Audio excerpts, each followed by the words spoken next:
Hello everyone আপোনালোকক মোৰ channel জয়ছ home কিচনলৈ আকৌ এটা নতুন ৰেচিপিলৈ স্বাগতম।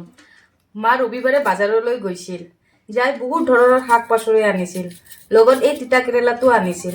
মই ভাবিছিলো যে এই ৰেচিপিটো মই ৰবিবাৰে বনাম, কিন্তু টাইমে নহল, সেইকাৰণে মই বনোৱা নাই। আজি যেতিয়া বনাই আছো ভাবিলো আপোনালোকৰ লগত এই ৰেচিপিটো শ্বেয়াৰ কৰি লম। এই ৰেচিপিটো কিন্তু ইউপি বিহাৰ ফালত বহুত ফেমাস। আমাৰ অসমত বহুত কমে চলে, কিন্তু ইউপি বিহাৰত বহুতে মানুহে বনাই কেনে খায়। তাৰ কাৰণে মই তিতা কেৰেলাবোৰ ভালকৈ চিলাই মাজেৰে এনেকৈ কাটি কেনে ভিতৰৰ বিচিবোৰ ভালকৈ ওলাই লম।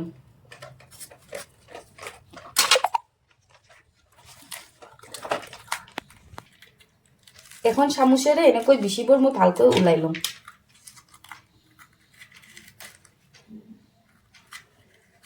ওলাওতে মনত ৰাখিব যে হালকা হাতেৰে ওলাব, নহলে তিতা কেৰেলাটো পুৰা ভাঙি যাব। ঠিক এনেকৈ আপোনালোকে ওলাই ল'ব। মই এটা এটাকৈ সকলোবোৰ তিতা কেৰেলা ভালকৈ চিলাই কেনে গুটিবোৰ ওলাই ল'ম।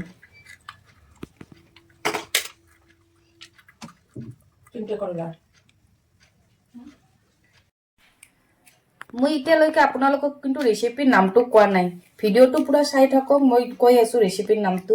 মই সকলোবোৰ তিতা কেৰেলা এনেকৈ ভালকৈ চাফা কৰি লৈছো।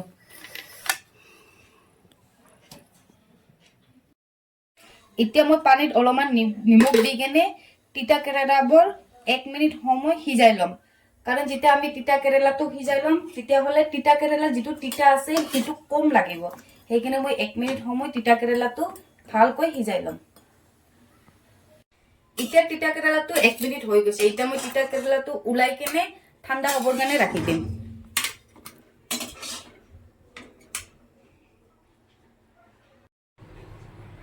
মছলাটো বনাবৰ কাৰণে ইয়াত মই ডাঙৰ দিকে দুটা পিয়াজ সৰু সৰুকৈ কাটি লৈছো।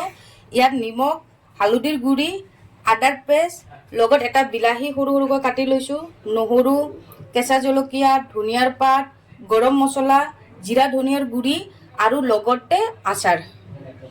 আপোনালোকে এতিয়া চাগে গমেই পাইছে মই কি বনাই আছো। ভিডিঅ'টো চাই থাকক, মই কৈ আছো মই কি বনাই আছো। এতিয়া মই অলপমান তেল লৈ কেনে তেলটো গৰম হ'বৰ কাৰণে ৰাখি দিম। এতিয়া মই সকলোবোৰ মছলা ভালকৈ ভাজি লম। প্ৰথমতে পিঁয়াজটো গোল্ডেন ব্ৰাউন হোৱালৈকে ভালকৈ ভাজি ল'ম। তাৰপিছত যিবোৰ মছলা মই আপোনালোকক দেখাইছিলোঁ এই সকলোবোৰ মছলা ইয়াত এড কৰি দিম। এতিয়া মোৰ পিঁয়াজটো ভালকৈ ভাজা হৈ গৈছে। এতিয়া মই কাটি ৰখা বিলাহী, লগত আদাৰ পেষ্ট, গৰম মছলা, জিৰা ধনিয়াৰ গুড়ি, আচাৰ, ৰহুন, কেঁচা জলকীয়া, ধনিয়াৰ পাত, লগত হালধিৰ গুড়ি,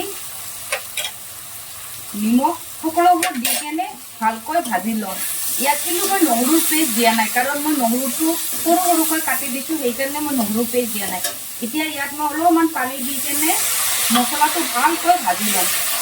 কাৰণ পানীটো মই এইকাৰণেই দিছোঁ যে বিলাহীটো আছে যে গলিবৰ কাৰণে অলপমান পানী দিলে ভাল হয়। সেইকাৰণে মই ইয়াত অলপমান পানী দি এতিয়া মছলাটো ভালকৈ ভাজি ল'ম।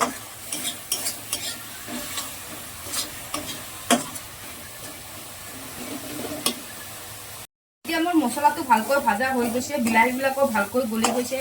আৰু দেখিছেনে মোৰ মছলাটো কিমান শুকান হৈছে।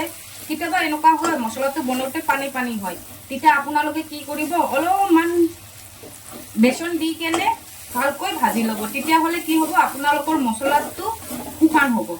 মই প্ৰায় বনাই থাকোঁ, সেইকাৰণে মোৰ মছলাটো শুকান হৈছে। আপোনালোকৰ যদি পানী পানী হয় তেতিয়াহ'লে অলপমান বেচন দি ভালকৈ ভাজি ল'ব। এতিয়া মোৰ মছলাটো পুৰা ভাজা হৈ গৈছে। এতিয়া মই মছলাটো ঠাণ্ডা হ'বৰ কাৰণে ৰাখি দিম।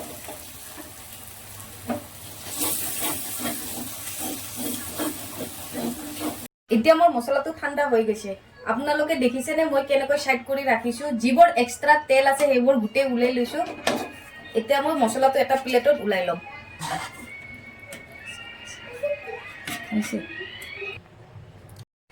এতিয়া মই মছলাটো তিতা কেৰেলাৰ ভিতৰত এখন চামুচেৰে ভালকৈ ভৰাই ল'ম।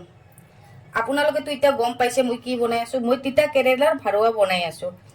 এটা এটাকৈ মই তিতা কেৰেলাৰ ভিতৰত মছলাটো ভালকৈ সোমাই ল'ম। আপোনালোকে যদি খোজে চামুচেৰে নহ'লে হাতেৰেও ভৰাই ল'ব পাৰে ভালকৈ। যদি চামুচেৰে দিগদাৰী হয় তেতিয়াহ'লে হাতেৰেও ভৰাব পাৰে। ঠিক এনেকৈ ভিতৰ ফালে ভালকৈ ভৰাই ল'ম।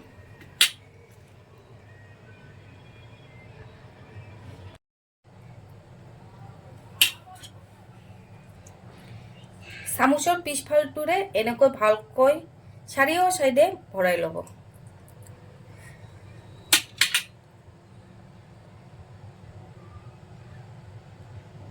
এতিয়া এটা কেৰাহীত তেল দি কেনে অলপমান নিমখ দি নিমখটো মিলাই কেনে এটা এটাকৈ তিতা কেৰেলা ভাৰুৱাবোৰ মই কম গেছত দুইফালৰ পৰা ভালকৈ ভাজি ল'ম।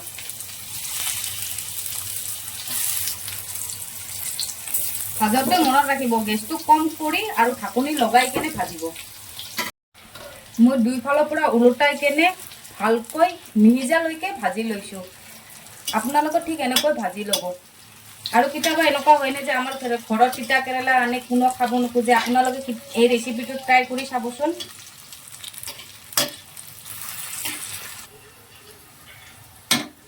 এতিয়া মই তিতা কেৰেলাবোৰ এটা এটাকৈ ভালকৈ প্লেটত ওলাই ল'ম।